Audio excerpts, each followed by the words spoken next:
سوال میرا یہ ہے کہ علی ظفر صاحب نے یہ جو بات کیا کہ 10 دن میں سپریم کورٹ اس قانون کے خلاف فیصلہ دے دے گا، تو یہ کس طرح ہوگا کہ پارلیمنٹ نے ایک بل کو منظور کیا تو سپریم کورٹ اس کو کیسے ریجیکٹ کرے گا؟ اس میں ایسا ہے کہ علی سے پہلے، اس سے ایک دن پہلے اس ایشو کو میں نے ریز کیا تھا انیشلی،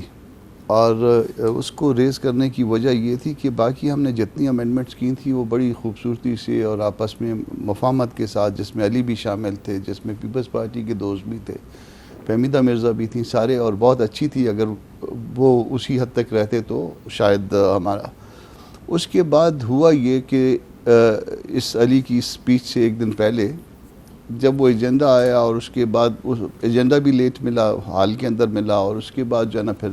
جب وہ امینڈمنٹس آئیں، میں چونکہ کمیٹی کا ممبرس تھا تو جب میں نے اس کا سافٹ کاپی دیکھی تو وہ اس کے ساتھ نہیں مل رہی تھی، تو میں نے اس ایشو کو ریز کیا تھا۔ میں نے ایشو کو ریز کرنے سے پہلے میں علی کے پاس گیا تھا، میں نے کہا یار یہ نہ ہو کہ علی میں اس وقت کوئی دوپہر کا ٹائم ہو، میں ڈراؤزی ہوں، تو ایسا تو نہیں تھا اس میں؟ اس نے کہا نہیں ایسی بات نہیں ہوئی تھی۔ تو خیر پھر میں نے اس کو ریز کیا، اور جب ریز کیا تو پھر اس کے بعد اس دن ملتوی ہو گیا تھا یہ، اور پھر ہم نے اس کو بہتر بنایا تھا۔ وہ جس دن ریز کیا تھا اس کے بعد میری شکایت ہو گئی تھی، دونوں مسودے میرے پاس جی، اس کے بعد میری شکایت ہو گئی تھی، تو شکایت ہونے کے بعد شکایت ہو گئی تھی، بس اتنا ہی نا، شکایت ہو گئی، سمجھ آ گئی، ٹھیک ہے نا جی۔ تو پھر میں کمزور آدمی ہوں نا، میں تو ہمیشہ سے مانتا ہوں میں کمزور ہوں نا، تو وہ پھر ہم نے اس کو دوسرے دن بہتر بنایا، اور کسی حد تک بہتر بنایا، اور بہتر بنا کے پھر اس کے بعد ویسے خواجہ آصف کا کیس ہے اس پہ، سپریم کورٹ 2013، سپریم کورٹ متلی 2013، پیج 1200 سمتھنگ ہے جی، تو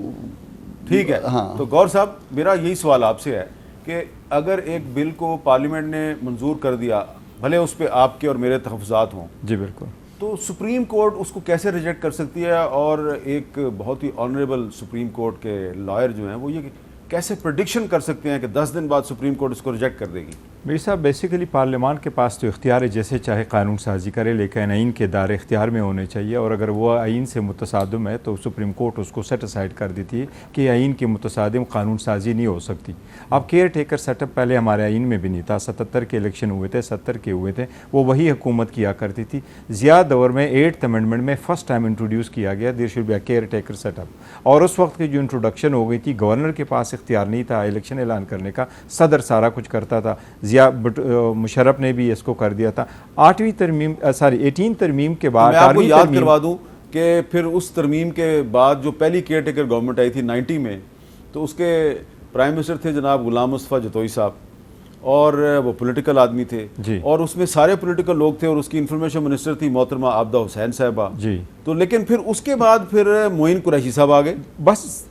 دیکھیں ابھی جو 18ویں ترمیم میں ہوا تو آرٹیکل 224 جب ڈالا گیا تو اس کے ساتھ یہی ہوا کہ جو کیئر ٹیکر سیٹ اپ آیا کرے گی اس کا موسٹ مینڈیٹ یہی ہوگا کہ وہ صرف الیکشن کروائے گی۔ تو جو منصب پہ کوئی بندہ بیٹھا ہے آپ اس منصب مطابق ذمہ داریاں دے سکتے ہیں، اگر اس منصب سے بڑھ کر یا اس سے کم آپ دیتے ہیں تو وہ ذمہ داریاں غیر آئینی اور غیر قانونی ہیں۔ منصب ان کا یہ ہے، تو اس لیے جو مرتضیٰ صاحب جس کا ذکر کر رہی ہے، سپریم کورٹ کا ایک ڈیسیجن آیا تھا، خواجہ آصف صاحب ہی گئے تھے کہ کیئر ٹیکر سیٹ اپ میں یہ اختیارات نہیں ہو سکتی۔ افتخار چودھری صاحب کے دور میں یہ ہوا تھا کہ ان کے پاس یہ اختیارات ہونے چاہیے، اس سے زیادہ نہیں۔ اس کے لائٹ میں 2013 کے بعد جب 2017 کا قانون بنا تو یہ سیکشن 230 ڈالا گیا کہ یہ ان کے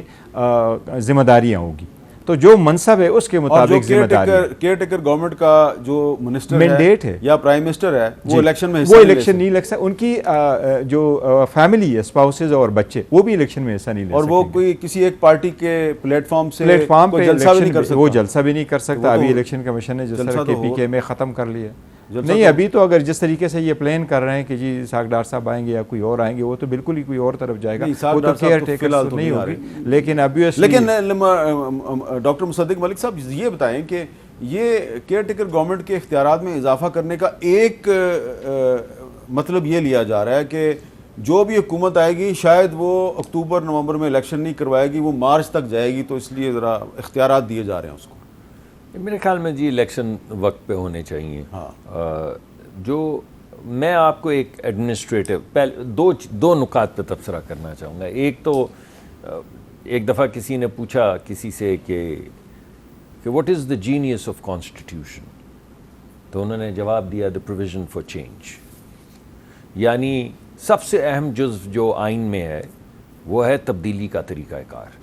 اس کو ایک لیونگ ڈاکیومنٹ بنانے کے لیے تمام آپ کے جو حالات ہیں اس کو مشکل کر دیا گیا کہ 2/3 میجورٹی ہونی چاہیے، لیکن پروویژن رکھ دی گئی تاکہ آپ اڈیپٹ کر سکیں اس کو. ایک تو میں یہ کہوں گا کہ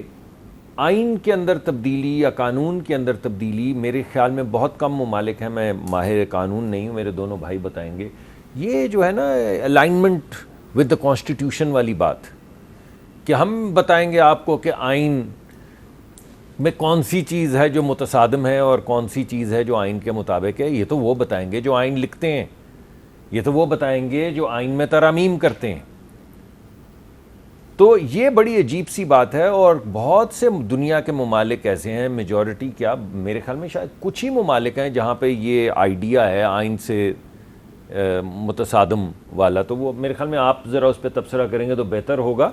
تو میں اس کو چھوڑ دیتا ہوں، کیونکہ اگر ہر ملک میں ہے تو ٹھیک ہے، مگر میرے خیال میں نہیں ہے، اور شاید ماں سوا کچھ چیدہ ممالک کے کہیں بھی نہیں ہے یہ کہ کسی اور کو یہ طاقت دی جائے، آئین لکھنے والوں کو نہیں، آئین میں ترامیم کرنے والوں کو نہیں، کسی اور کو یہ طاقت دی جائے کہ وہ دیکھ کے بتائیں ٹھیک ٹھاک ہے، ورنہ اس کو ذرا ٹھیک ٹھاک کر لیں. بڑا غیر جمہوری قسم کا یہ تو کانسیپٹ نہیں؟ جی بالکل، میں وہی کہہ رہا